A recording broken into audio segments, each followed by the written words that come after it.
Well, it's the greatest scoring performance, forget age 37, by anyone age 35 or older. If we made it 35 or older, you just add Karl Malone and Alex English to the list, and you might say, well, it's not the most points anyone age 35 or older has scored. That's Kobe in his farewell game.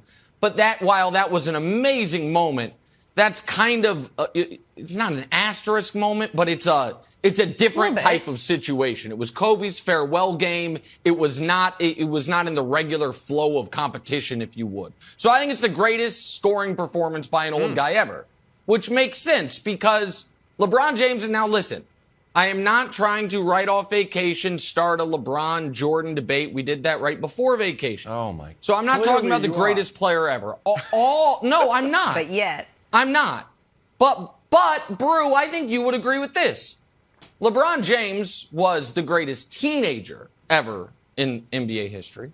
LeBron James was the greatest young 20s in NBA history. At 22, took that Cavs team to the finals. And LeBron James is now the greatest old guy in NBA history.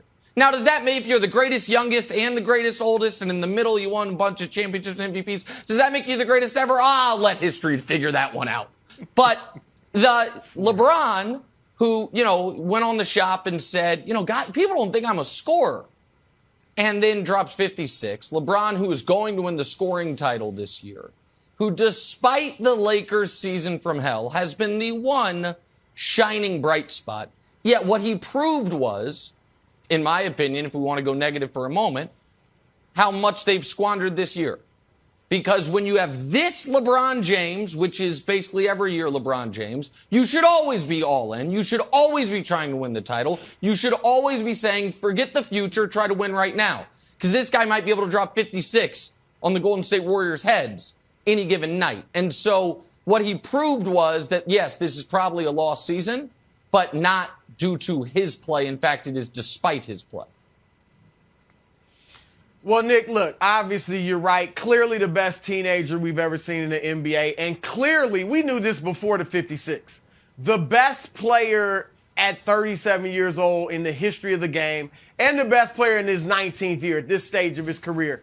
It was stunning to see the number 56, right? Wow, he scored 56. But not shocking in the sense of, what? LeBron actually scored 56 this late in his career? Because watching all year, you knew he was capable of this type of performance. He dominated Golden State in the paint, who they're bad in the paint without Draymond Green defensively.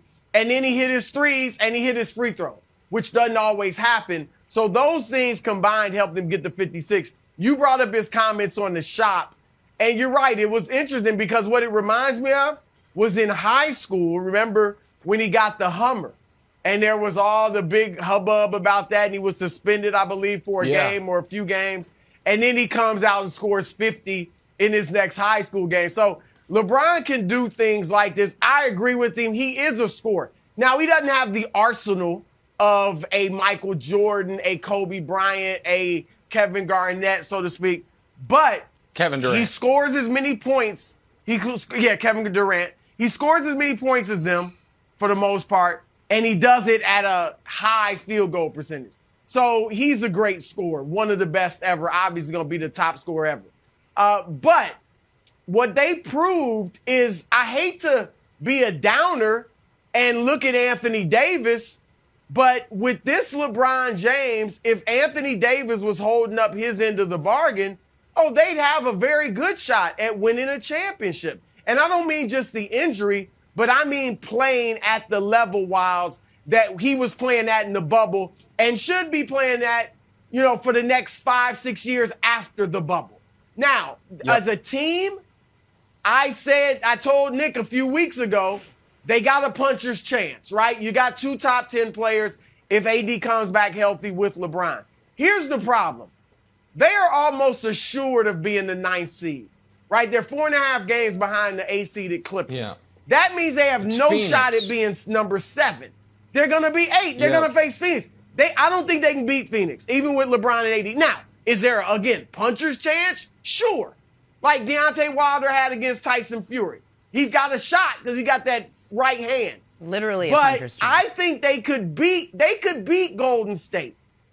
And they could beat Memphis just because of Memphis' youth. But Phoenix, the problem is they're going to probably face Phoenix in the first round should they get there, and I think they're going to lose. Yeah, so do I. So I was very impressed with LeBron's 56-point game, Nick. Here's what I want to see. Rattle off 4 wins. Is that too much to ask if LeBron is the best, youngest player, middle-aged player, oldest player? Just rattle off 4 wins for the Lakers. They've done it once this year, so have the Thunder. But this is their schedule coming up. Spurs, Rockets, Wizards. Those teams are a combined 53 games under 500. And I know you're like, Wilds, that's why I'd be really impressed. And people are like, Wild, why are you trying to rain on LeBron's parade? LeBron just had a historic performance, and you're just talking about winning games. Like, yeah, that's kind of what matters. And I kind of want to keep the same energy that we don't give to Phoenix. This is a true story behind the curtain of their show. Phoenix at one point had won 18 games in a row, then they lost a few, then they won 11 games in a row. And we were like, you know what? Should we start talking about the Suns? Or what? Do you think we should do more segments on the Suns? We were like, nah, not really. The Lakers have won 4 games in a row once. Can they string off 3 more wins? Nick, do you think they can win 4 games in a row? Can they win these next 3 games? Yes. Because then I'd be impressed. So a couple things. Okay. First of all, yes, I do think they can. Second of all, let me just quickly, do you have a Sun steak you want to give? The floor is yours, my friend. Do you have some hot Suns topic? Right? Okay, give it. Okay, all right, good job. Listen, America. We should talk about the Suns more. America, ratings bonanza. Kevin Wildes just declared the Suns are better than the Lakers. Good Suns take Wildes. We're excited to do it right here. No, it's good. We should have led with it. I agree. The Suns, we should have led with them. Good point. And lastly is this. I'm going to ask you one other thing, pal. If they do win the 4 straight, are you going to move the goalposts and say, it's the Wizards, it's the Rockets. Yeah. Oh, now they've done it twice? Because you will. Because of course the 5th game is against the Suns. The 5th game is against the Suns. Then they play the Suns. There you go. So that's why. So here's the thing. This is, and we can talk more about this later, Brew, but at some point, we are missing the forest for the trees.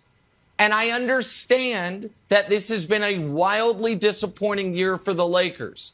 Nobody denies that. And I understand a massive amount has to do with Russell Westbrook, and LeBron pushed for Russell Westbrook. So when we're looking at LeBron, the GM, we say, okay, LeBron, the GM this year didn't do a great job. But LeBron, the player, at age 37, with the 3rd most minutes, about to be the 2nd most minutes in NBA history, just dropped 56 points on a team that is one of the favorites to win the title. And we're not shocked by it. What he proved was that it's impossible to shock us. That's what I should have said, was that LeBron James once again proved that what would be shocking for any other player ever. Because Jordan's 50-point game at 37 still gets brought up to this day, even though it was for a bad Wizards team. But I still hear Broussard and Wildes, whenever we bring up Jordan with the Wizards, like, there's 2 things they're like. They're like, he did score 50 once, and the 2-handed block. Oh, my God, the 2-handed block. You remember that in transition? See, Wildes will never forget it. So it is impossible for LeBron to surprise us, which is kind of the story of his career. Not really. Thanks for watching. Subscribe here to get the latest from the show. Also, be sure to check out more of the best clips from First Things First, or go watch a few segments from our other shows on FS1.